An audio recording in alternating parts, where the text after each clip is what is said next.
much contradictory information, and it's very difficult to work out. This is the problem I'm facing. Exactly which way things should go. Well, I'm not convinced that the work is as urgent as this report suggests. So perhaps we should... Oh, come on. The building is practically falling down. Sorry, Lynn. I don't think Tan had finished. We'll get to you in a minute. Sorry. As I was saying, perhaps we should get a second opinion before we spend any money. Thank you, Tan. What's your opinion, Walter? Well, as far as I'm concerned, it's a question of safety. So I think we should go ahead. Are you suggesting that someone could get hurt? In my opinion, yes. If you ask me, there is a serious risk of an accident. And it's not a recent problem. Are you implying we should have done something earlier? Much earlier. It's a real concern. Hear, hear. In that case, I agree. We should do something now. I think so too. Thank you, Walter. Well, if there's no... Excuse me, Madam Chairperson. Yes, Barbara? What about the problem with parking? There were no places again this morning. Maybe if you got to work on time. All comments through the chair, if you don't mind, Walter. Parking isn't on the agenda for this meeting. Perhaps you could suggest it for our next meeting, Barbara. Well, if there's no more discussion, we'll put it to a vote. Hear, hear.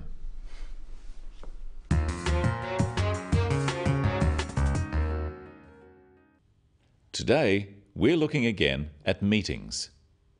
In meetings, especially formal meetings, it's important to keep the discussion relevant and to the point. So we're looking at some words and phrases that a chairperson might use to stop irrelevant discussion and interruptions. We're also looking at ways of stating an opinion and agreeing or disagreeing. First of all, notice how Tan states that he doesn't agree with the report. Well, I'm not convinced that the work is as urgent as this report suggests. Tan says, I'm not convinced. He means he disagrees with the report. But by saying he's not convinced, he is leaving himself open to another point of view.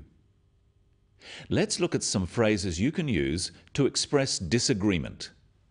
I'm afraid I'm not convinced. I don't entirely agree.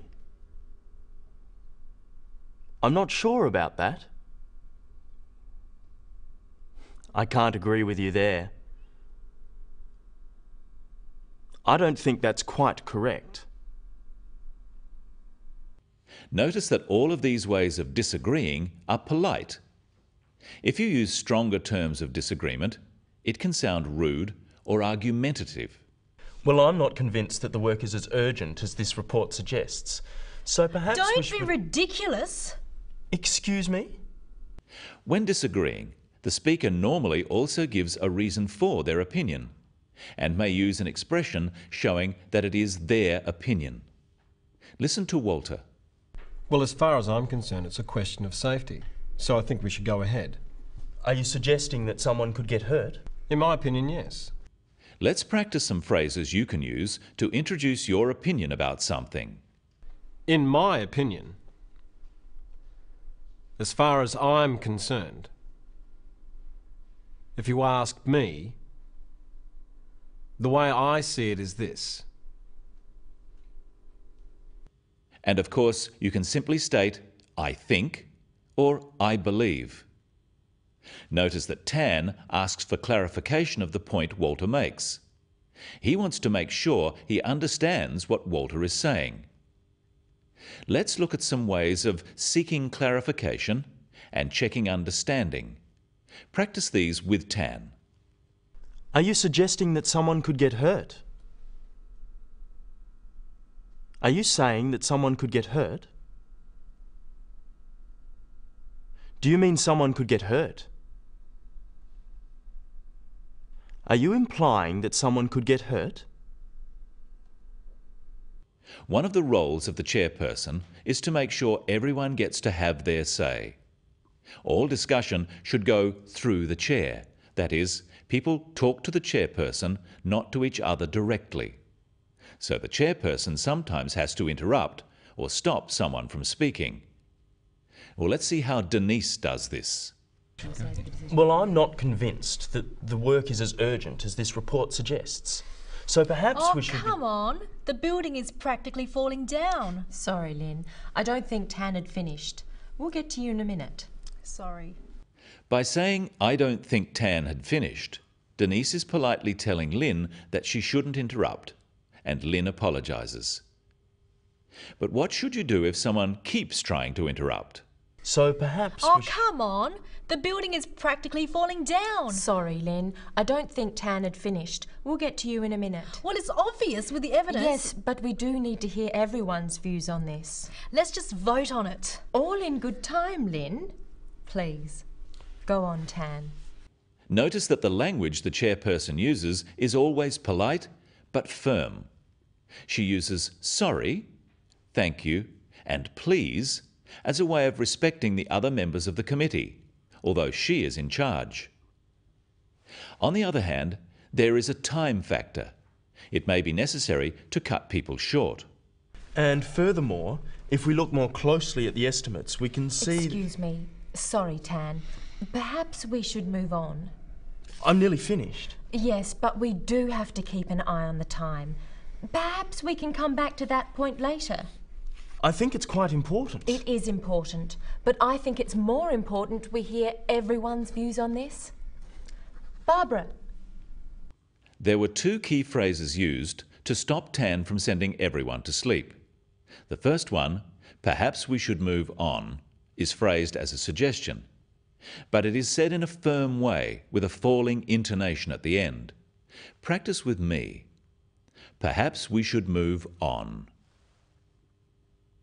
This falling intonation makes it a more definite statement rather than a suggestion. The second one was put as a reason for moving on, that time is short. Notice the emphasis on the word do and practice after me. We do have to keep an eye on the time. Remember, we said the discussion has to be relevant. What do we do if someone makes an irrelevant comment? What about the problem with parking? There were no places again this morning. Maybe if you got to work on time. All comments through the chair, if you don't mind, Walter. Parking isn't on the agenda for this meeting. Perhaps you could suggest it for our next meeting, Barbara. When Walter makes a comment directly to Barbara, Denise says, "All comments through the chair, if you don't mind." This is a way of reminding Walter of correct meeting procedure. All comments through the chair means he must speak to the meeting, not directly to one person at the table. Denise suggests that parking isn't on the agenda for this meeting. But so that Barbara doesn't feel bad, she suggests it could be discussed at another time. Finally, we've looked at disagreeing. Let's look at ways of agreeing with a point. Are you implying we should have done something earlier? Much earlier. It's a real concern. Hear, hear. In that case, I agree. We should do something now.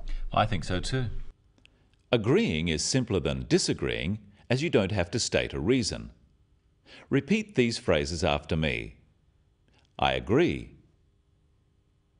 In that case, I agree. I'll go along with you. I couldn't agree more. That's right. I concur. Absolutely. Let's review some of the other important expressions we've looked at in today's episode. I'm afraid I'm not convinced. Are you suggesting that someone could get hurt? I can't quite agree with you there.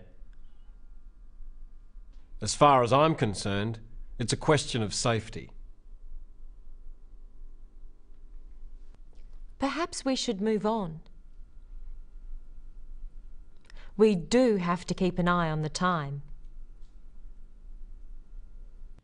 When giving opinions in a meeting, it's important to use phrases such as, "in my opinion," "from my point of view," or "I think," instead of just stating your opinions as facts.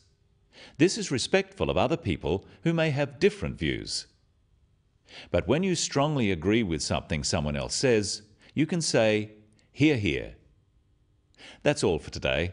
See you next time on The Business of English.